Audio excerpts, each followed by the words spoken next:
Welcome back, ladies and gentlemen, to the deciding game between the GIGABYTE Marines and Fnatic. It all comes down to this, and I want to know from you guys one more time, we're calling it, who's moving on to the quarterfinals next to Longzhu Gaming? Officio? I'm going Fnatic, for sure in this game. Riding it out. Yeah, I'm going all the way now with Fnatic. They have confidence, you know, they're all really believing in what they're doing. They're playing really well. I think they now understand against GIGABYTE Marines, you need at least some early game presence. It could be from your jungler, it could be fairly strong lanes they're drafting, early wards to spot a lane swap, and then they will also just beat them in late game team fight. So I'm going with Fnatic.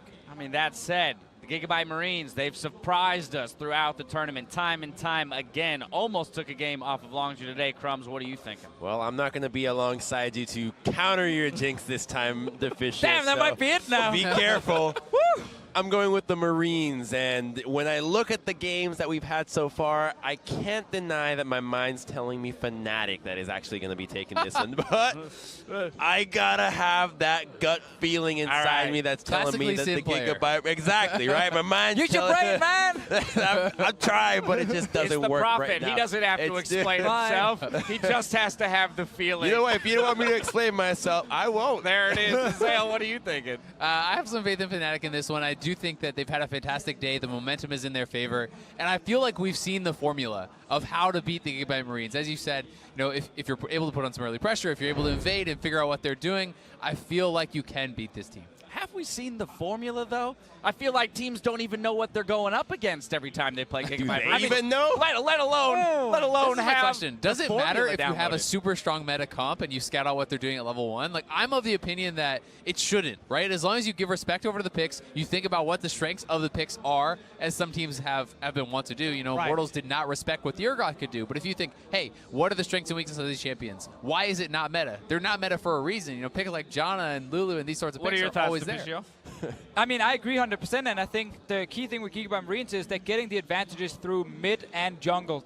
Archie 1v1 will not do anything, and 2v2 bot lane, they're not winning either. So as long as you respect that duo from the mid lane, you should be okay. And obviously there could be some crazy strategy coming out now, but I feel like they have shown a lot of things. They've had a few hours to figure something out, which If is they have scary. something new, it could be crazy. Sure, but the Marines have also had, as you said, a lot of time to look at Fnatic. Fnatic's on that hot streak. They have been playing But better. they're picking the same every game except for Malzahar. Yeah, And do it roll again. side. I think that they can actually, if for once they tailor their bans to Fnatic, I think they actually can come out ahead with a winning mid and jungle synergy. You've given away Rek'Sai to Broxah how many times so far?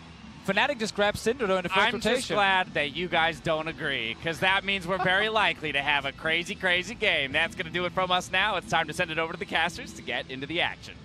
And action we will have. Thank you, Dash, and welcome to Papa Smithy and Jat, who are joining me for the final tiebreaker game of the day between the GIGABYTE Marines and Fnatic.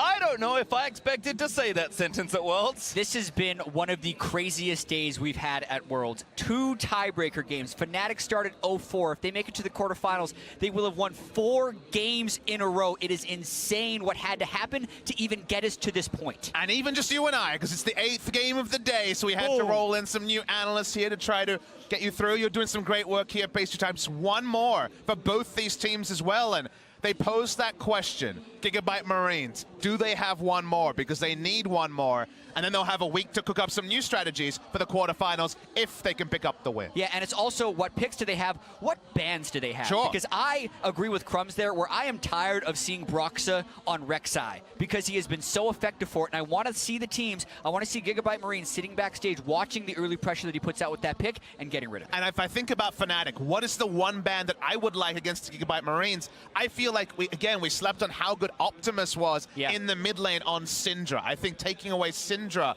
really did dampen the luster of some of the laning phase, specifically in the mid lane for the side of GIGABYTE Marines. And the sneaky thing about the GIGABYTE Marines is they dazzle you with all these weird picks you haven't seen, but the guts of their best team compositions are in the carries. And when that's Syndra, Trist with the Lulu, it's actually very standard in that sense. Well, gentlemen, we'll have one of two firsts happen during this tiebreaker. Either Fnatic will be the first ever 0-3 Week 1 team to qualify for a quarterfinal, or GIGABYTE Marines will make their first ever quarters at Worlds. Interesting note, GIGABYTE Marines had their choice of side, and this crazy team who knows about the counter picks, who might want red side, you think, chose blue side for the final game of the night.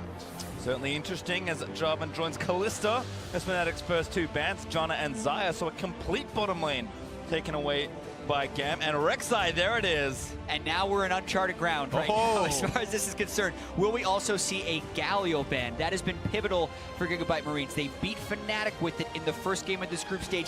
Marines nearly beat Longzhu with the Galio strategy, but they did not, and that's why we're here. There's a lot up, though. You have to note that Lulu was not taken at first pick. Sejuani taken over everything, so it's not going to be Levi focused, at least in terms of getting him a combative jungler. Sure, you can skirmish with the Sejuani, but this is a very high priority on a meta jungler, and maybe the prophecy will be standard from GIGABYTE Marines, but it's no surprise that Lulu and the Syndra we discussed is taken away from GIGABYTE Marines. Yeah, and with 2 AD carry bans, no early Trist right there, so No Way could definitely take that here. It does show the importance that both these teams are putting on the picks that each other have been successful on. I like the Syndra though from Fnatic, but with Lulu and Janna already off the board, Rakan is kind of the obvious next choice there for GIGABYTE Marines, so Saya will have to show off his playmaking. He came in this week and has looked quite good with the team. Yeah, as far as champions that enable a fast and aggressive style, both Sejuani and Rakan have fit that bill so far in this draft.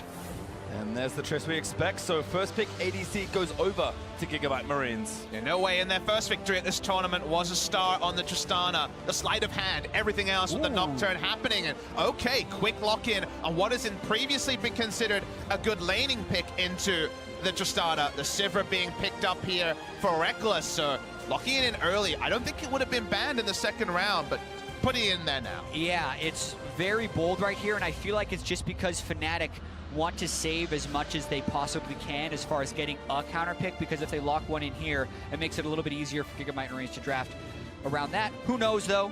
I think it's a perplexing pick in a lot of different ways. It can potentially spell shield some stuff against Tristana, but you can't spell shield the full Rakan combo. It's a multi-spell layering, so he could be in a lot of danger in team fights. Well, top lane bans now from GIGABYTE Marines. They take away Cho'Gath, Kassadin on the side of Fnatic, consistently been taken away from Optimus ever since they won their first game in this group versus Fnatic. But Talia will also join the mix. And now, before we move into our last 4 picks of this group stage, GIGABYTE Marines will have one more ban. And it's Gragas, so taking a jungler away from Broxah. Yeah, able to target a decent amount right there with that. I feel like I'm still very confused by that Sivir pick, because unless they think Marines would have banned it and they really wanted it, a jungle pick would have fit perfectly in that early rotation. And a jungle pick is what you expect at this pick for Fnatic, because Cho'Gath has been taken off the board, but they're going to look for a safe top laner. So suddenly, there's questions about where Broxah will go. Lee Sin, of course, one pick they looked pretty good on, even if they couldn't quite get the full value out of it, and they will go for a blind pick Gnar. See what's available here for GIGABYTE Marines. So far, they're still at least hovering more standard. Well, again, by the looks of this, Sejuani is not going anywhere else. That was the only other consideration I had for GIGABYTE Marines mixing up this draft. But again, on blue side, is going to play it very safe, and looks like Orianna's going to be the lockup, and I assume Maokai and GIGABYTE Marines like, we're good enough players, let's just play team fight. And it's a ton of team fighting initiation if we've seen it. You don't really imagine some type of super weird strategy with these picks. It is sort of a ton of scaling, though. When it comes to early presence, you would say the Tristana over the Sivir situationally, but otherwise, there's quite a lot of advantage in terms of wave control, in terms of minion wave control, and also early game on the side of Fnatic. And look at this, a Broxah special is going to end the draft on Elise. And now we're putting Fnatic in a position where they are trying to get a lot of pushing lanes with an invading jungler, and it's GIGABYTE Marines who are then put on the early game back foot, maybe making a little bit more of the reactionary plays in the early game before they can be proactive with their initiation. The shoe is definitely on the other And that's foot. kind of where I was going to get to, is this feels like opposite day in the final game of the day. In the 8th game, GIGABYTE Marines have the most meta comp they have drafted the entire tournament, and Fnatic are very much focused on that early to mid game. Papa Smithy, I love opposite day right there. Immortals was winning last week, losing this week. Fnatic now winning instead of losing, and now the strategies have even flipped for GIGABYTE Marines. This is about as cookie cutter team fight comp as you can get. Well, I love Fnatic certainly putting power in the right hands. A comfort pick for Reckless, counter picking a comfort jungler for Broxah, and giving Captain early Syndra just to give your rookies comfort. Fnatic know they've come so far, but if it gets undone here, that is the most possible heartbreak for Fnatic and their European fans. It's the most possible heartbreak for any of these teams. We have never had this type of three-way tie at the World Championship where everyone goes 2-4. So everyone has had those moments where if one thing goes better and they win one team fight, they wouldn't have even had to be in this tiebreaker. Now that it's down to the final game, all of your sins of the past can be erased.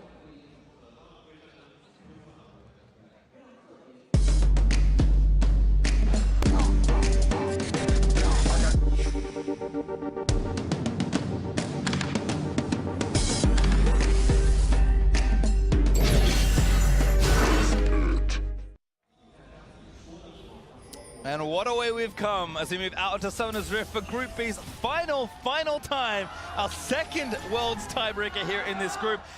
As a reminder, it is only day one, but we have to seed a second team into the quarterfinals. Will it be GIGABYTE Marines or Fnatic? We'll have to find out. Understand the tinge of delirium in your voice on your fifth game in a row on play-by-play, but makes me hyped. I hope every day can match the drama of today. A day that could have been decided on the first 2 games in terms of who went through. Took 8 of all things, took another full day's match day just to get to this point. And everything had to happen exactly as it did to get us to this point as well. Everyone in the three-way tie had to take 1 game off the other team. Everyone also had to lose to Longzhu. It all fell into place today, and now we're here. Scripted, baby. That's what it feels like in a little bit of way, in a lot of ways, Papa Smithy. Well, I like this adaptation for GIGABYTE Marines, actually stacking the typical invade path here from Fnatic, but they instead mix it up, also play it safe, just spreading across the rift. So we'll, for once, have a standard start to a GIGABYTE Marines game. And kind of the fun thing with GIGABYTE Marines is, of course, a lot of people be mired in words like cheese and some of the more creative picks, but largely they have understood what their team comp did, what the enemy team comp did, and tried to play around when they were strong, just like the Shen Urgot. Sorry, the Urgot that worked very well earlier in the day is Archie's gone for a bit of a walk, but should be able to walk away here. Now they have standard. Now they should know. Absolutely. They're very clear. Hey, it's going to have to be scale. It's going to have to be defensive. If they can act on that, it takes away all the people that are wanting to point fingers at GIGABYTE Marines and just say, oh, actually, they're just a good team. They just happen to have a mind for the innovation rather than always just going for the standard. Well, you can see Optimus pushing caps in early here as we do move out into our lane. So Brox has started early red. So Levi's moving over now to his other buffs, just clearing red buff on his side of the map, now back onto the blue, so could certainly be early action top lane. Yeah, top lane is very gankable when you're Gnar early against a Maokai. Even though Maokai does get pushed in a fair bit when left to his own devices, his follow-up and gank assist is so good. Levi pathing to hit level 3 very early. Archie has skilled W2, or rather Twisted Advance at level 2, so that gank is a real possibility. And honestly, the matchup I'm most interested in this game is Broxah versus Levi, because what do we say? Pushing lanes and an invading jungler. Maybe I'll have to hold that point.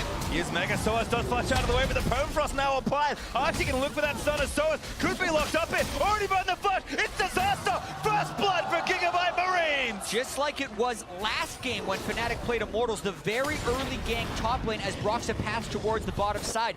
No counter to be had, and great timing by the Marines. Didn't even have to expend a flash. He's also going to stay for a potential repeat gank. This could be certainly. Curtains on the laning phase. Now if he falls behind in lane, can't be the same bully. And he thinks he's safe. Now the question is, how patient is Levi, and can they get him again? He's playing very safe, and he knows the wave will crash. Where's he pushing? Flash root. Archie gonna try and make it happen again. Permafrost reapplied to Soaz. Has to run his way out of there, but tag. He's gonna get stunned up again. Soaz just got through, but he leaps over. Finally hits sweep, and Levi flashes with the red buff, and he's gonna turn the trick again. And that ganks the killer because he can no longer teleport back into the wave to catch the experience. And it buys so much time for Archie to get levels as bot lane. Slick reflexes there for Broxah, but a lot of damage being dished out on either side. No way, barely living the burst. They don't even have a heal barrier. They could potentially lose the turret. That's why they're teleporting down with the Maokai. Cancel. Does not cancel, excuse me.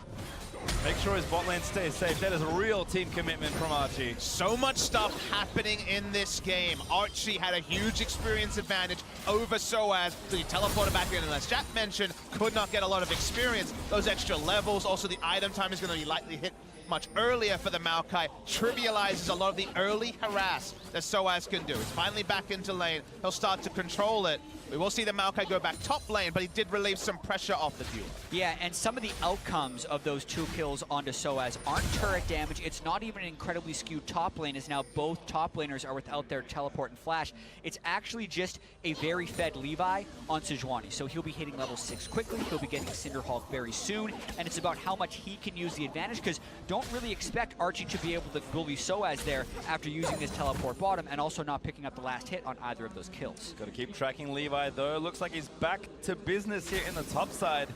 Gonna scan around with the plank. Gets a ward down into the river as well.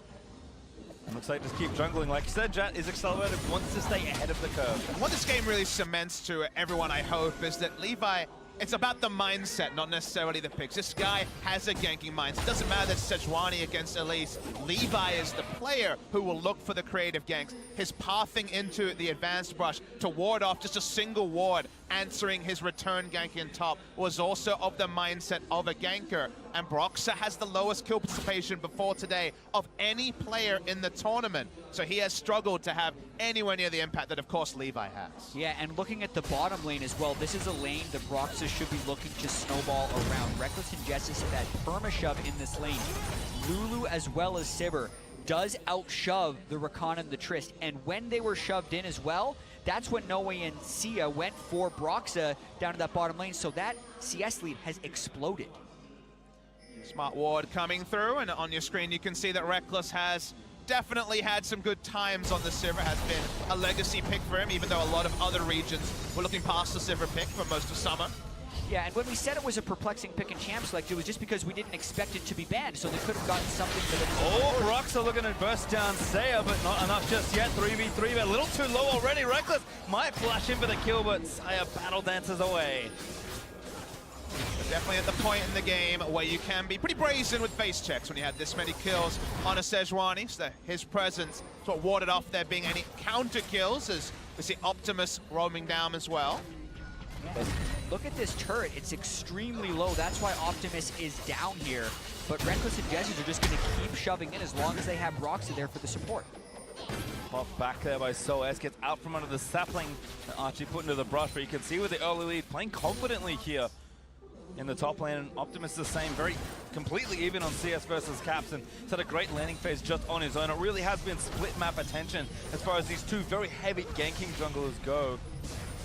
This bigger lead and a 7-minute turret is not a trivial factor in solo queue in Korea. Doran's Ring Sivir is actually pretty common. Doran's Ring Jhin and Doran's Ring Sivir to allow this sort of push, but double ranged has done so much work in bot lane that with Relic Shield, they take a turret at less than 7 minutes. Yeah, absolute destruction of that bottom lane by Reckless and Jessis, and they played that lane so extremely well in such an impressive moment. And this entire run by Fnatic has been insane. Listening to Caps talk at the start of the day and how beaten he sounded when talking about, well, maybe I don't really think we deserve to get out. But after they, I feel like, won that game against Immortals with the comeback win to the Nexus kill before their team full wipe, those wins could be cathartic.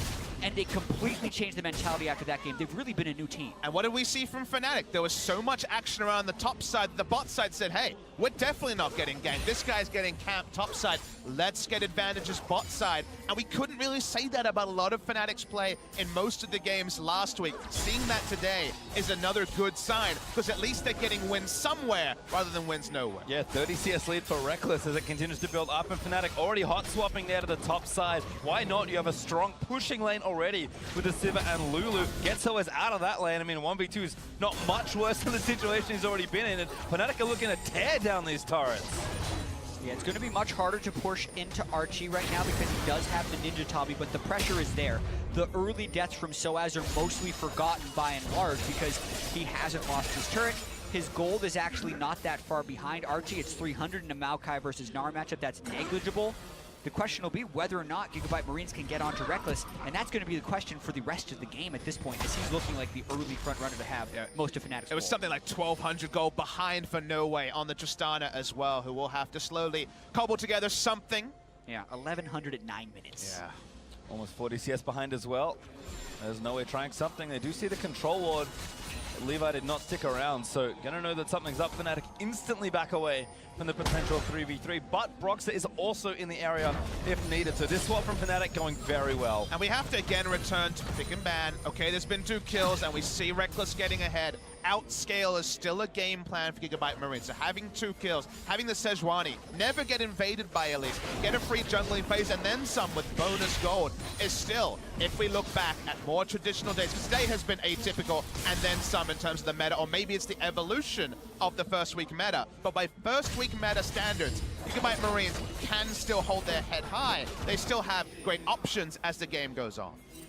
So that gold lead for Fnatic is actually in the hands of Reckless, like we mentioned, but Soa's about to go Mega, getting hunted down by Optimus, but yep, He's sneaky. Don't see him, and so it chills out, has a bit of a chuckle in the brush, and just gonna be patient. And by seeing Orianna down bottom side, Fnatic is now even more emboldened to continue the shove top. Well, Broxah actually might find a pick here, level 5 for the Rakan versus 7 of Broxah. And Archie could be even more trouble. Ninja Tabe are good. See what Sosa's Fate can do, but again, all action here on the Fnatic bot lane as almost always. Just gonna shove down this turret, zoning off the dual lane completely, nothing GAM can do. They're not even level 6 on the Rakan right now, plus they don't have the people there to follow Broxah. They're not necessarily getting their defense in the right places to deal with this pushing bot lane. These objectives are coming very fast for Fnatic. I feel like the game time is almost crept up on us. Only 10 minutes into the game, yet a lot of advantages being added on for the side of Fnatic, who are in the role of aggressor this game. And again, I said it earlier, I'll say it again here. It's good to see the team that has the momentum, that's trying to play proactive, find these leads. Today, scaling hasn't worked as reliably, so they'll feel good about where they are, but only when they take the outer mid lane turret do I think they'll pay off their draft and really feel good, especially if it's pre-15 minutes. That's the big one. 2,000 gold means a little bit now, but it will mean a lot more when they can open up that mid lane, get the 3,000 to 5,000 gold lead, and potentially overpower GIGABYTE Marines in team fights. Because yes, Reckless is ahead right now, but Essence Reaver versus BF Sword in a full-on 5v5 when you're talking about Sejuani, Maokai, and Orianna is a lot less of an advantage. Reckless just trying to continue pushing his advantage there on the top side. And Levi, we saw those 2 great ganks to start things off for himself and Archie in the top lane, but has been well spotted by Fnatic in a lot of their wards here. So certainly playing with a bit more respect as Broxah going to get tagged. Could get chain stunned here, but a great Cocoon might save him. Flashes in, rappel down, can't make it to that Raptor, but Cat is going to save him now. Reckless actually moving in with the ultimate. Levi a little too far. He's going to dodge the next turn. Needs to keep going out of the way. Blast point's over. Interject just waiting. Arms Cap lets the ultimate go. Oh no, Saya. Defensive quickness doesn't find it. Oh. Shockwave adding insult to injury as well. A great escape, I feel like, from Levi sidestepping the stun from Caps and then making a mistake, but then 2 blown ultimates that did not need to be used from the Rakan as well as Optimus' Orianna, so that's a big loss of pressure, and Fnatic's just going to rinse and repeat, keep shoving in these lanes. Well, why wouldn't you? Fnatic, everything really being handed to them in this early game since the action in topside, so is going to get locked out. Oh, goodbye. Makes it back safely. I knew he was the whole time. We have a cheeky giggle getting to lane faster. They have almost complete control when it comes to the river on top side of the map, so the Heralds will basically be free for them if they want to try to fight back for this sort of control on this side. Marines will have to invest Levi's time. He's the only base checker at the moment who doesn't have to worry about dying, so for now at least, playing with pretty shallow vision, ends up just growing the CS and experience advantage. Oh, the poor blue buff CC'd forever. Caps does get it as they take the Rift Child and steal the blue out of GAM's jungle. Fnatic just playing so actively on this map, and GAM just kind of sitting back and saying, all right, if we have to scale, I guess we scale, because very passive play from an otherwise aggressive team. Yeah, and the things Fnatic are doing are things they're very comfortable doing. This is how you play, and this is how they like to play during the regular season. You get a bottom lane who has a CS advantage and can apply pressure. You cycle your jungler down there. You take a turret. You swap to the top side. You take the Rift Herald, use that to break mid. That's the script for running these strategies, and GIGABYTE Marines has opted into the same game style, but they're not playing the same game. They're not meeting Fnatic at these spots, and they're getting a little bit run over right now. It's a bit surreal, but the assignment right now for Levi is take the 2 camps closest to mid and make sure they don't outnumber and take the mid lane turret. The turret HP and Levi's job are intrinsically linked right now. That's the only way that Fnatic can really accelerate the pace of the game that they want to at kind of their own behest, and that's why Levi is largely just pathing around mid. Cheeky blue buff steal, though, is quintessential Levi. Roxer, though, again, heralded up, is going to try and maybe get that happening soon. Roam over. Optimus is going to take the blue buff, so mid laners will both get it. As we look again down to up to the top lane, sorry, for Soaz. Black Cleaver done, so maybe his side lane pressure could also affect it as Optimus trying to make a play. And looking at Levi right now, he's taking Wolves on the other side. He's not in position to stop this Rift Herald push. Well, 4 members here for Fnatic, so it can tip in if he wants, but he's tying up Archie. The Siege very Might successful. go for a fight here, even after the turret dies.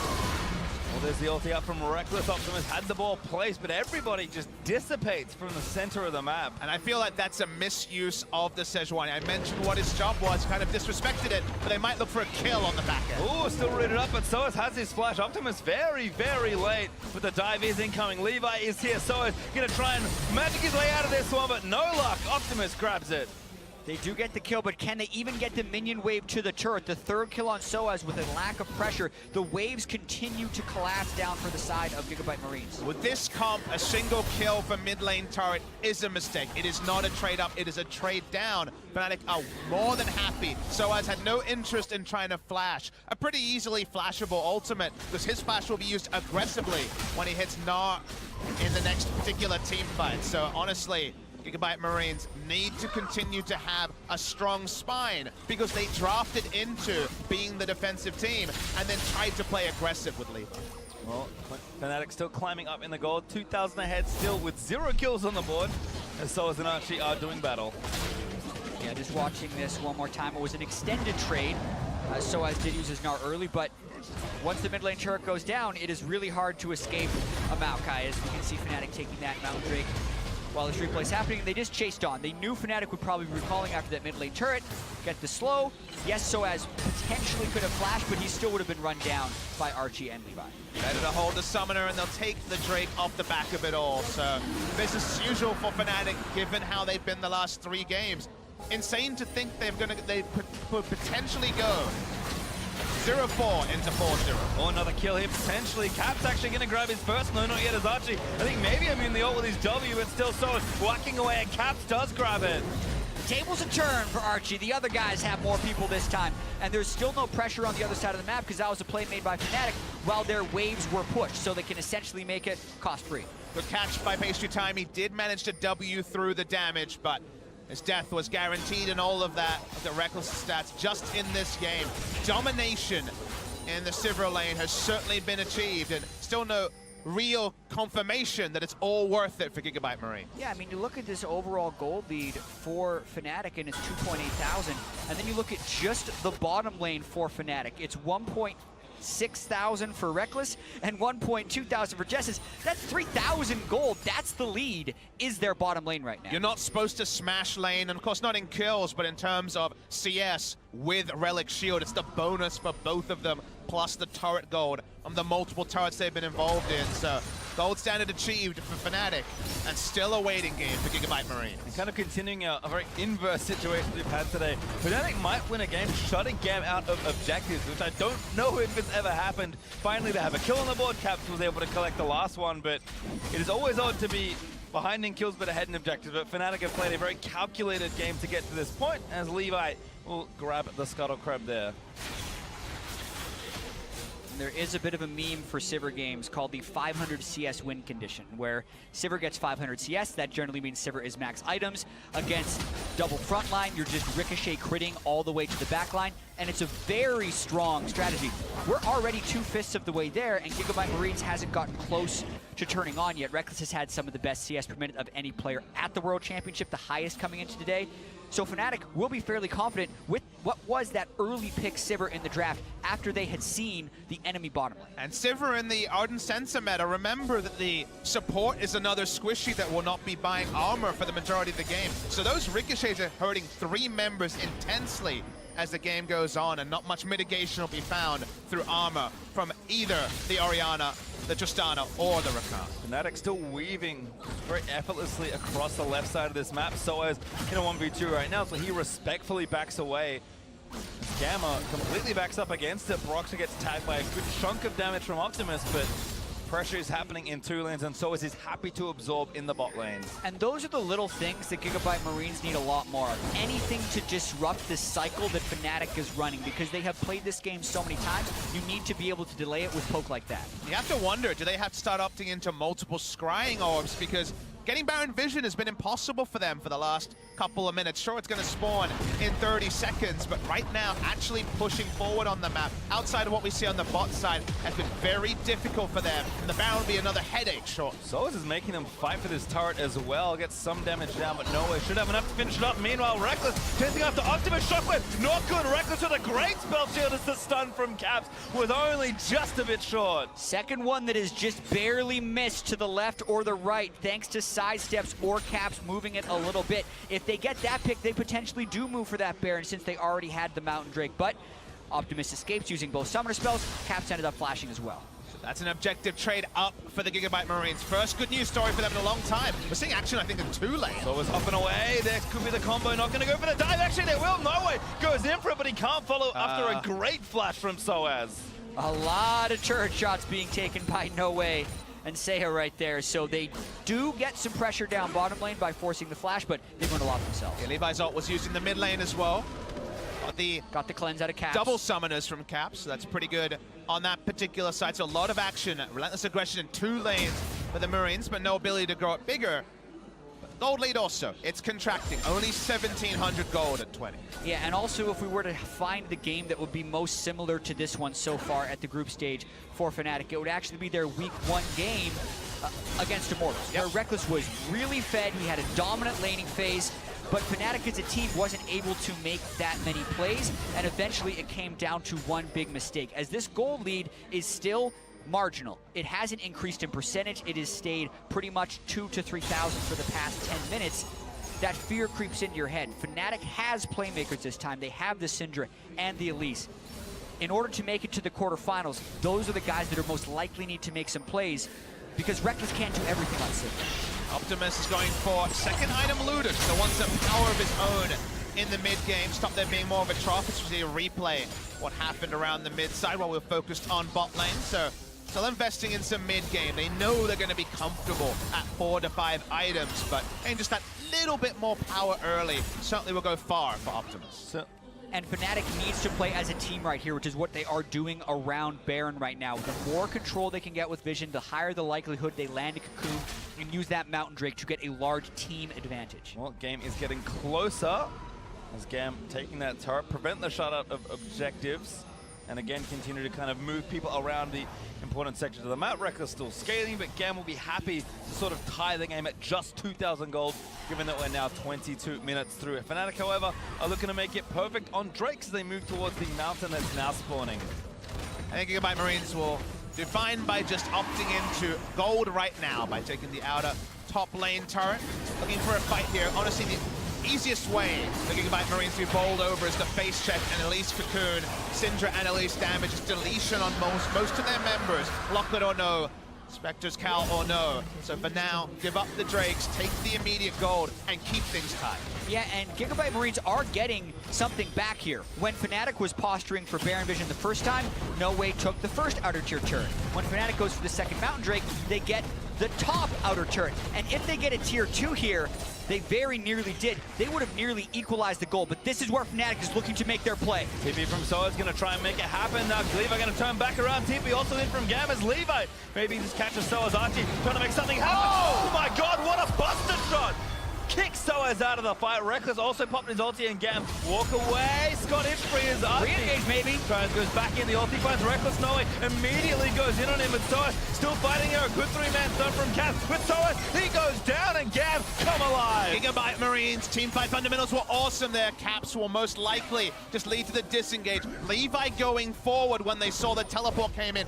Zoned away multiple members. It'll be best seen on the replay, but his instinct to move forward stopped it being a collapse from Fnatic, and they just turned on Soaz, who was caught alone. Reckless has no flash. Oh my goodness, the knockup does land in. Not enough spell shield. Stun lands through, and the support grabs him. And if we're talking about team fight fundamentals in the mid game, tank play reigns supreme. If you're in front of your damage dealers, you win the fight, especially when one team has the tanks and the other has burst and flank. Soaz couldn't get in for the flank. The the first time, Roxa was never able to find effectiveness as he was the one who was initially targeted, so GIGABYTE Marines win the fight in multiple ways. And the gold lead is basically absent now, less than 1,000 gold without scale.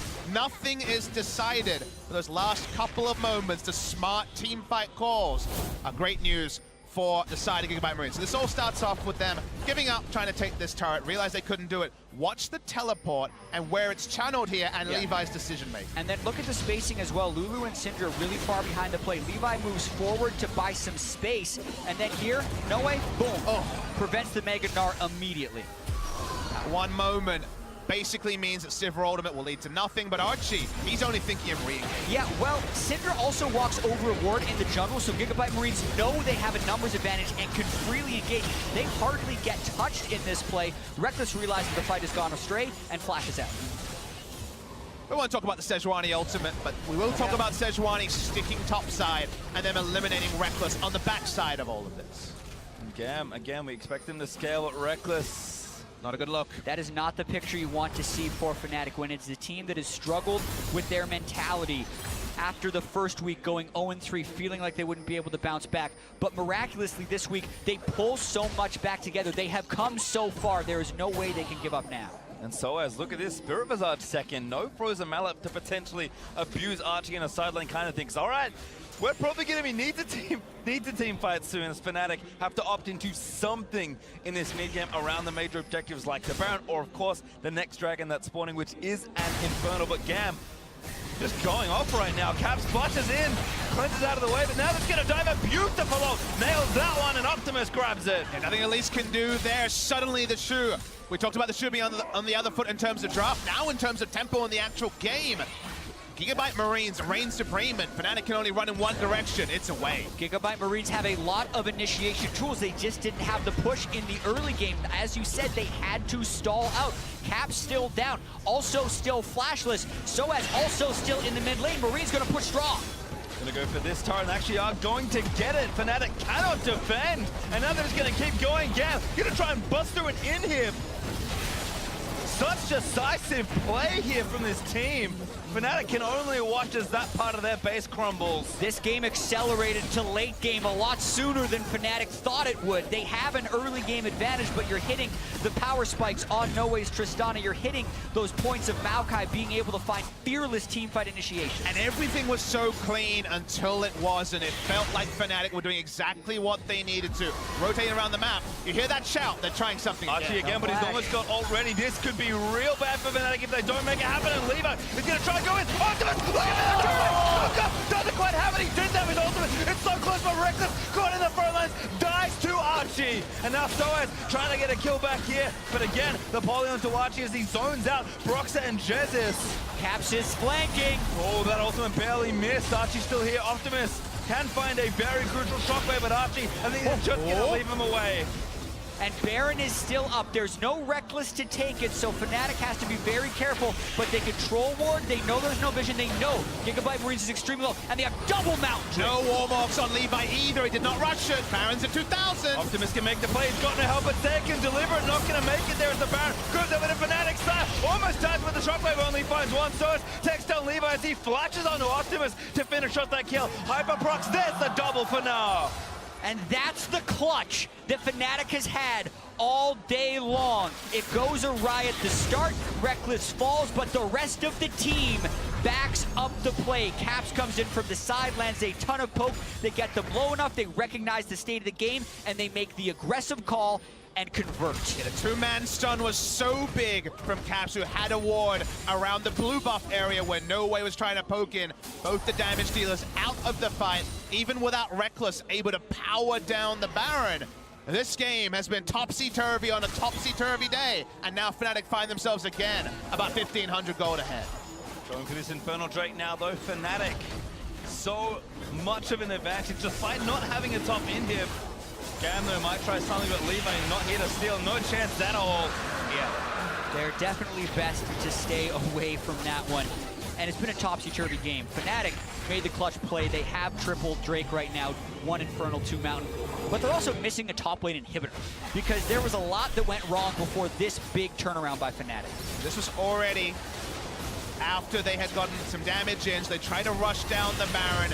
Syndra famously has enough burst, so does the Elise. The turn away from here, the shockwave is just onto Jesus, and Soaz has no frontline to respect, so can barrel into Optimus. It only needs the auto attacks to cement both a double kill and the Baron to Fnatic. Yeah, but we still know the GIGABYTE Marines are willing to pull the trigger at any moment. There is still no flash onto Caps, and there is a flash on Archie's Maokai plus a Righteous Glory. So even though Fnatic has Baron, you cannot be sure that they are going to be the ones dictating the tempo.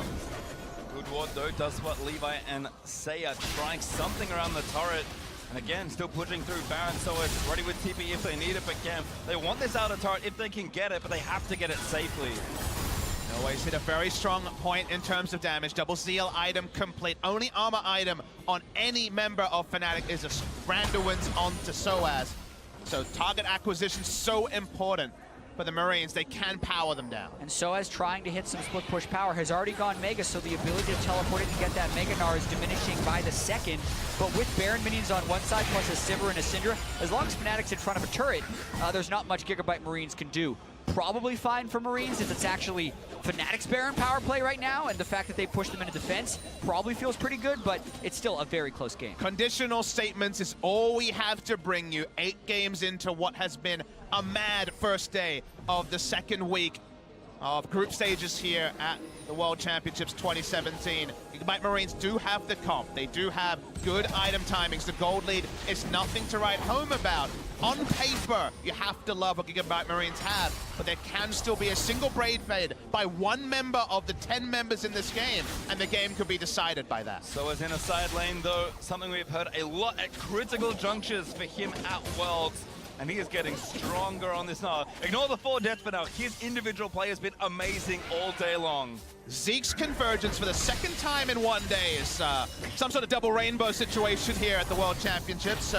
You see that ult pop from the Rakam. You can see big damage also. It's been a day 4, and Archie tries to make the play. The ulti not weapon. Oh no! Rips it up! Sayano! Still massive set of chance in the backline, but still TP's in. Mega Gnar down the support, and Fnatic obliterate him.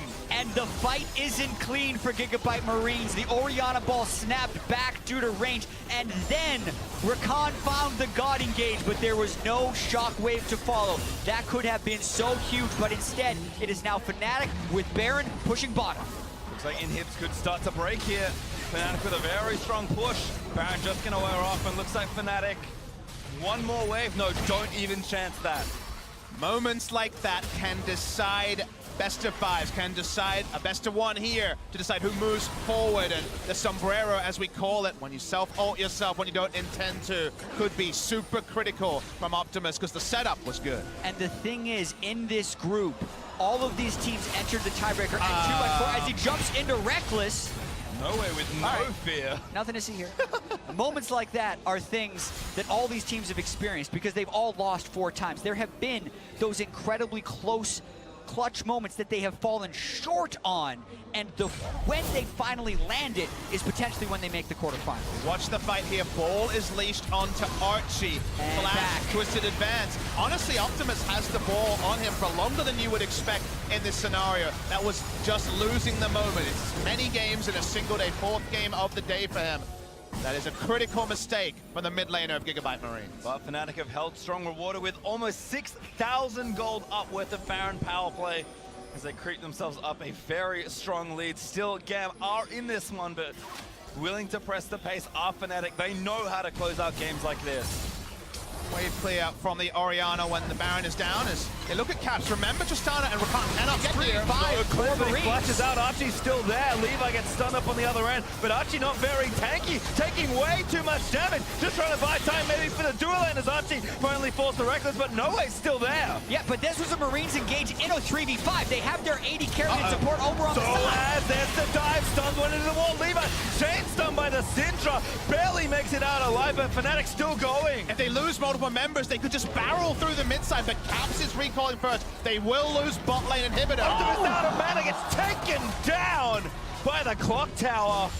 And look at these death timers, 50 seconds, 28. There is a wave coming up the mid lane if Fnatic really want to get cheeky. It's an inhibitor trade regardless. And trade is such a big word because next time, if we see any sort of win by GIGABYTE Marines, they also have an open inhibitor to attack in the top lane. So closing the game is very possible. Still, 34 minutes into our 8th game. Oh no, Jesus! Down to Norway, caught recalling. Delayed recall when compared to the rest of the team is now caught, and that is a 42-second death timer, which will overlap with Baron by 20 seconds. And now they're going for more. Caps is flashless. They got it last time. They have to pop Banshee's Veil. Reckless pops ulti defensively, but GAM will take the outer turret. GAM may not be playing a signature comp, but they are playing their signature style. This game is so fast. Inferno Drake's going to be up in 2 seconds. That's most likely what GIGABYTE Marines will do.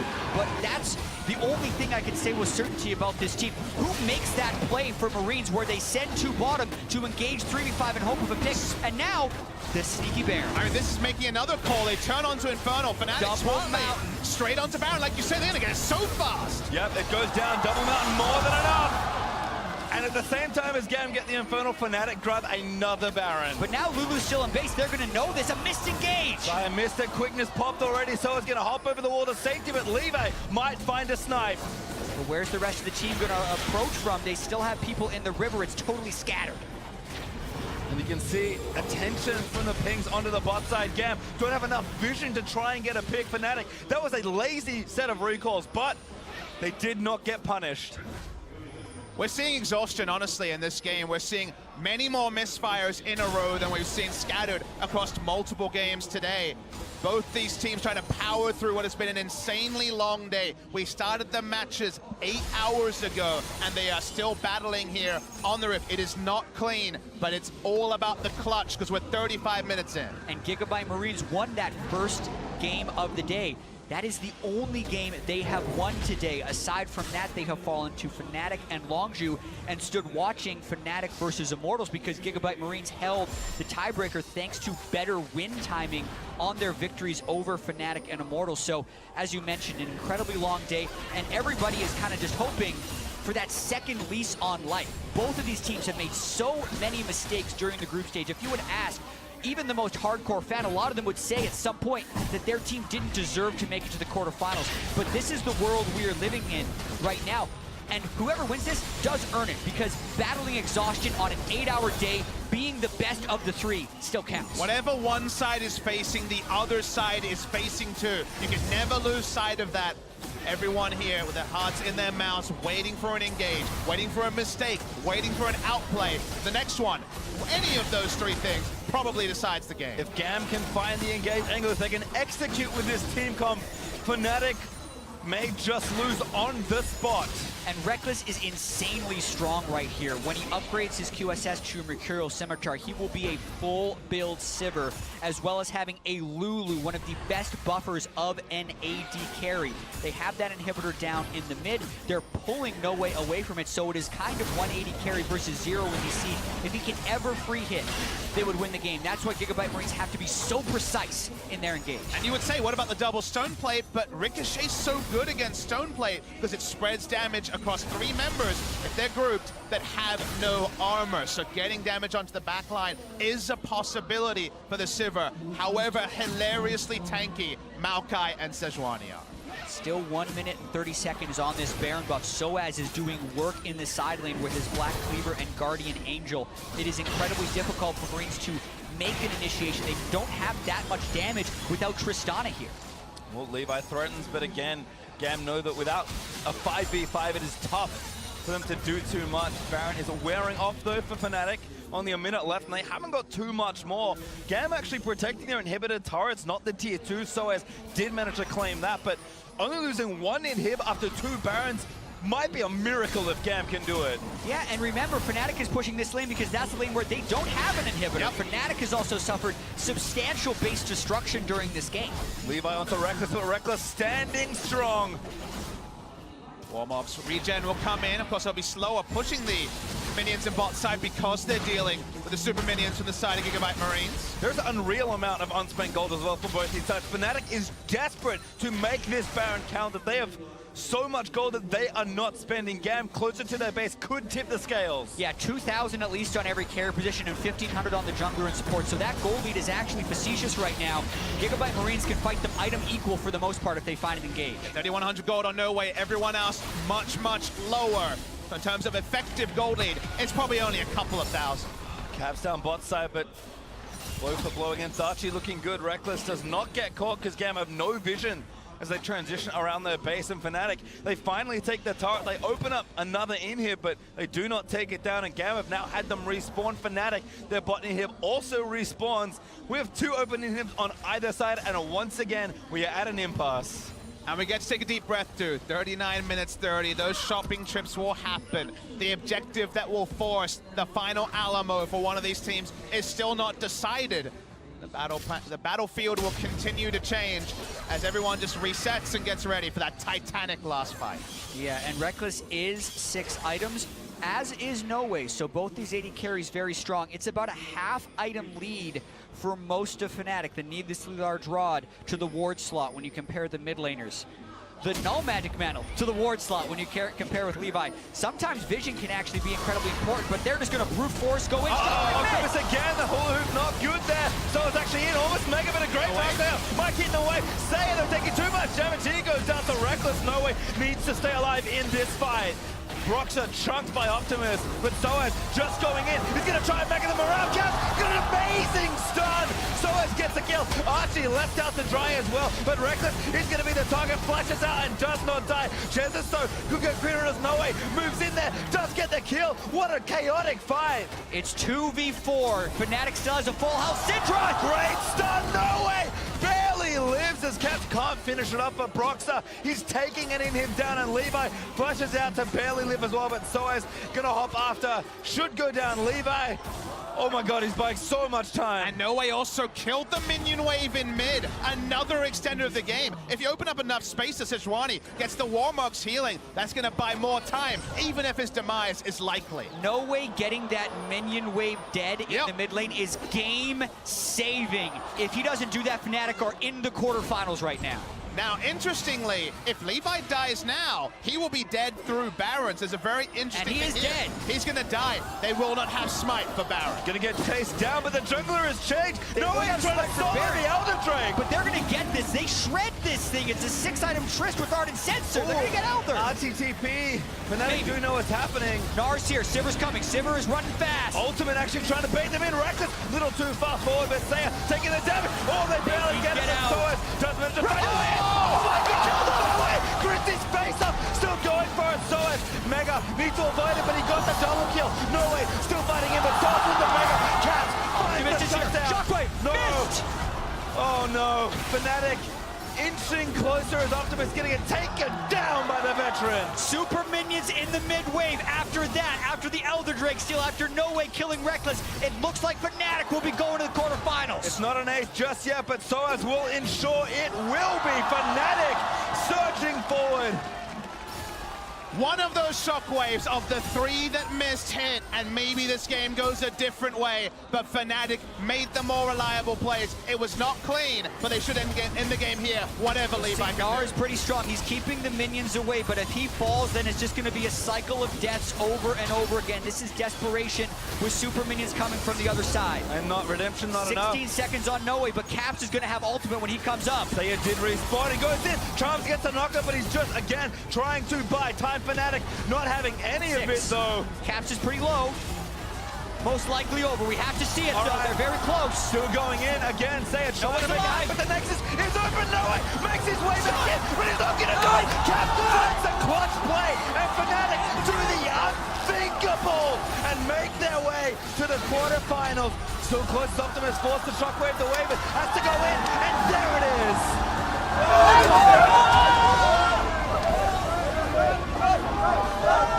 Fnatic are ecstatic.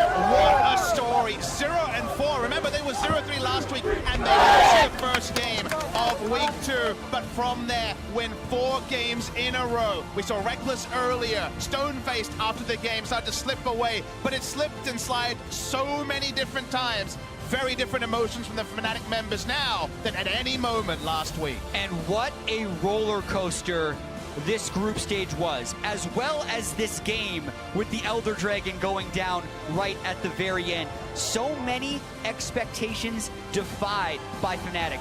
No one in this group stage format has come back from an 0-3, let alone an 0-4. Not only did Fnatic have to win 4 games in a row to do this, they also needed help from other places. An absolutely miraculous run. A Cinderella story for Fnatic. And you can see on the other side, of course, defeat in the face of GIGABYTE Marines. Certainly have to be so proud for their first ever appearance at Worlds, just how well they played. But at the end of the day, we have 2 tiebreaks. There can only be one winner, and that winner is Fnatic. From 4th in a lot of people's predictions to just barely in the quarterfinals. And the GIGABYTE Marine spot was earned from their MSI heroics, and their heroics here would have continued to build a big fan base for this team. They were so smart at playing around innovation, at surprising their opponents. In this game, so close at executing clean team fights, but 1, 2, 3 Orianna shockwaves missed. Critical mistakes meant that, unfortunately, while they largely had the macro, they kind of lost the minimum that you need to when you draft scaling. In the clutch moments, they were found wanting. And you can just see they're playing those fights in their head over and over again. They were in winnable positions, not only in this game, but in the one prior against Longzhu. They nearly handed Longzhu that first loss as well, because that's just it. They've been playing and watching games today for 8 hours. The toll of it all and the stress makes it so difficult. And also, all the more impressive, the Fnatic went 4-1 today. I mean, we started again this tiebreaker off. 2 teams that had never been to Worlds before versus the oldest League of Legends organization in so many ways, but it is that experience that managed to get through. We are lining up an interview with Caps, so I think certainly has to be credited. We'll hear from him in a second, but what an amazing set of games from a player that underperformed maybe more than any in week 1. And looking at a lot of stats before Worlds, one thing that stood out was Caps performing at a very high level in wins and a very low level in losses. So he's a player that really needs to succeed for this team to win. And he succeeded in a large way this game, especially in multiple fights. Where Reckless went down, it was Caps carrying the damage in a lot of these fights, as well as the CC. You have to see some replays. You see, unfortunately, another missed shockwave, one of many in this particular game. At points in fights, you thought that even with shockwave missing, the 5v5 on-paper compositional advantage would be enough for the side of GIGABYTE Marines, but a 6-item Tristana was not enough to carry them through, as honestly the Tristana was left alone for a lot of these fights, was able to pick up some answering kills along the way, but couldn't be the difference. Yeah, and in many ways you thought this could have been a game-saving fight for Noe, and specifically this one. Let's watch it one more time, because they get the Elder, and then they crit down Reckless. 1, 2, 3 shots, and you think, oh my god, it's over. No way, though. Can't get past Soaz, is respecting Caps, and right there, he doesn't. He was trying to do the rocket jump buffer against Inaro, but the timing is a little bit off. He falls. What if Optimus is there a moment earlier, gets the protect shield on, and then hits the shockwave? None of those things happen in this particular game. And it's just sinking in for me. I'm sure it's just sinking in for the players, that the one thing you wouldn't have expected from today is that if you were told, okay, it's going to go to 8 games, there's going to be a tiebreaker, you wouldn't have thought Fnatic would be in that tiebreaker after everything that happened on social media and in their games last week. That they come out smiling here, it's just a miracle. Yeah, coming into the day, we had Longzhu at 3-0, Immortals at 2-1, not the 2 teams in this tiebreaker, so both these teams made a big surge today, and it was Fnatic who ended up making it to the quarterfinals. We started with the what if, and we end with is Fnatic make it through, as that will be it from us at the caster desk for today. Let's send it over to Shoxo for a word with Fnatic's rookie in the mid lane. Thank you very much, guys. I'm here with Caps. Who else? We heard him in a video at the beginning of the day questioning if Fnatic even deserved to go through the day, if it would be a miracle. It is a miracle. No team has ever gone 0-3 in week 1 and made it. You won 4 straight games today to make it. Caps, how do you feel? Do you feel like you deserved it? I think the first thing I feel is I feel really tired at this point. There was a lot of close games. But I just want to cool down a bit. I'm really excited. I'm really happy. Especially because a lot of the games were super close and they could have gone either way. And at this point, I don't know. I just need to realize it, I think. Yeah, I think it's going to hit you pretty soon. I saw how happy you guys were. You talk about being tired, but also very excited, and it was a crazy day. So how did you keep a cool head in the end in that last game? Because you guys didn't start off great in that game. You guys really had to fight for it. I mean, it was not only the 5 games we played, but we also had to cheer for Longsu in 2 games that were both, like one was, they were 10k behind and we had to sit and cheer for Longsu to win. So we were definitely tired, but and I mean, I think we could feel it as well in the game. People were starting to be a bit tired, but I guess it was the same for them. They were also a bit tired and they made a lot of bad calls, I think, and we were able to punish them. And in the end, we just pulled it out. I also have to say you had some really clutch moments today as well. Obviously, your Syndra was good, but have you felt that your performance was progressing as these games went on today together with the team spirit?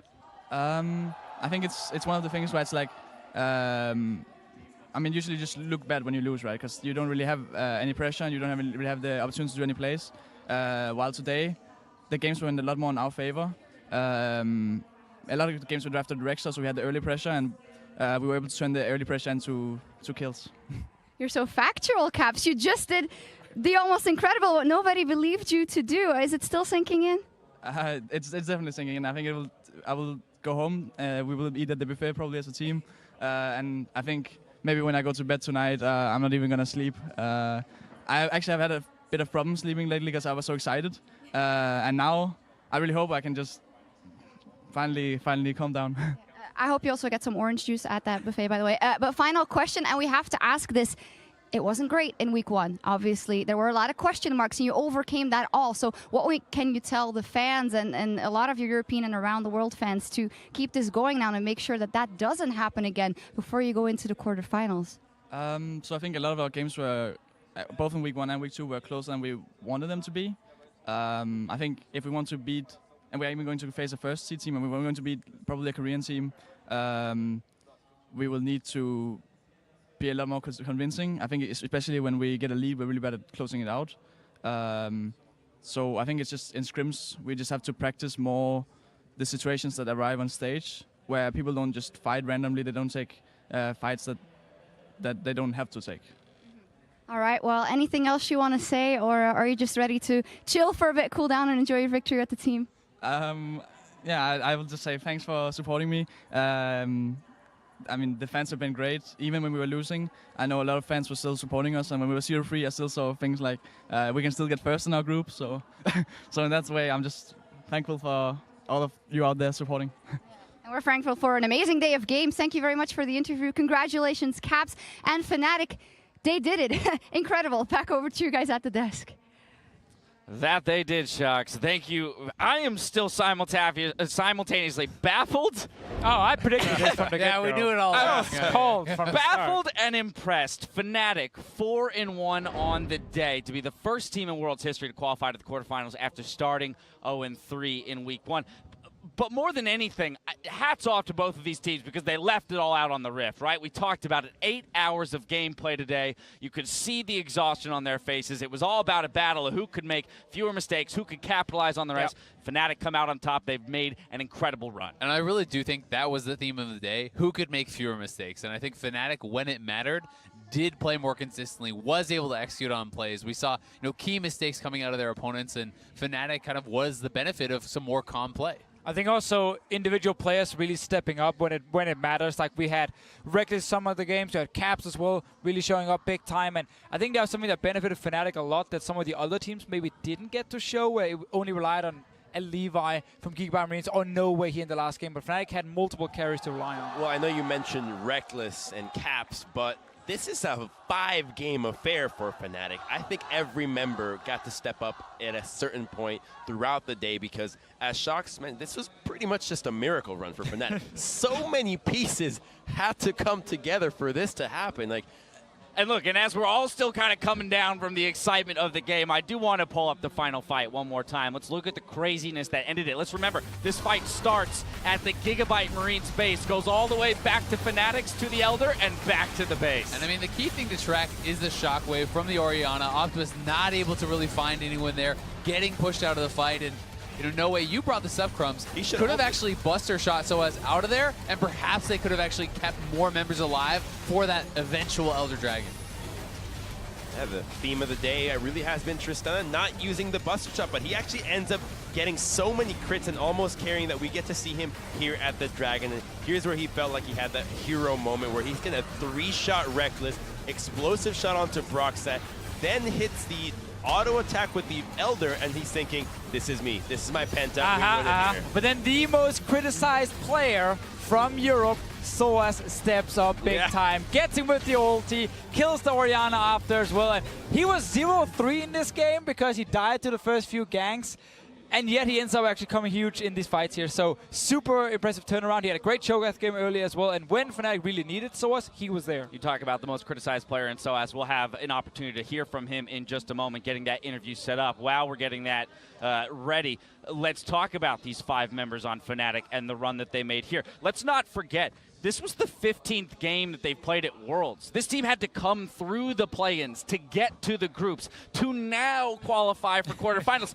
I mean, if they don't have enough stage there's no excuses now. There's plenty of stage experience moving on to the next set of games. Yeah, there certainly is. And honestly, they've been kind of questioned the whole way, right? From losses to Young Generation to almost another loss, them almost going 0-2 to that other GPL team. Then the starting, loss to GIGABYTE Marines, everything kind of falling apart. It looks like they have no way to actually come out of this group, but everything came together from their good play to Immortals really falling apart in the second day. Their losses to GIGABYTE really helping Fnatic through. And that's kind of the crazy thing about Fnatic, because they have been inconsistent. There's not always what it seems to be a clear game plan of what it is they want to do. They kind of got to figure out the draft, and then sometimes in-game, they again rely on having some of these big moments from some of these individual players. Right, we're going to talk about the carries, though. Caps, Reckless in particular, right? The rookie in Caps, he talked about some of the nerves he's had, the excitement of being at the world stage. But hopefully here, with some wins under his belt, that's going to help him kind of reframe his mindset and move into the next stage, feeling a little bit more like a veteran, feeling a little bit more unlocked. Yeah, he's had such an up and down year, basically, on Fnatic, because when he joined the team in spring, all of the Fnatic players said, this guy, he's the new one. He's the new big deal in the European mid lane pool. He's a prodigy. His mechanics. Baby Faker was there. His mechanics are fantastic, but we got to see inexperience, obviously, from this guy during the year, where he would overextend when he didn't need to. He would play too aggressive at times. He would get outplayed sometimes. Yet we're still seeing the mechanical ability shine through. And now here at Worlds, at least today, I feel like he's not made any of these over-aggressive mistakes. He's actually just been playing safe, but yet very smart, and he's been able to do a lot in team fights. Big growth from weeks 1 to week 2. As you just saw, Fnatic managed to secure a spot in the quarterfinals. Let's go ahead and head over to Shox to hear from their top laner. Thank you very much, guys. Of course, we also wanted to hear from one of the veterans on the squad who's been through practically everything, but I think that this was still a crazy day. Soaz, the story coming into today was really hard journey for you guys. You'd have to win every single game and go up against it. Can you just tell me from your perspective from last week, when we saw a lot of negative signals coming out of the team, into today, how did you live today and what changed for the team?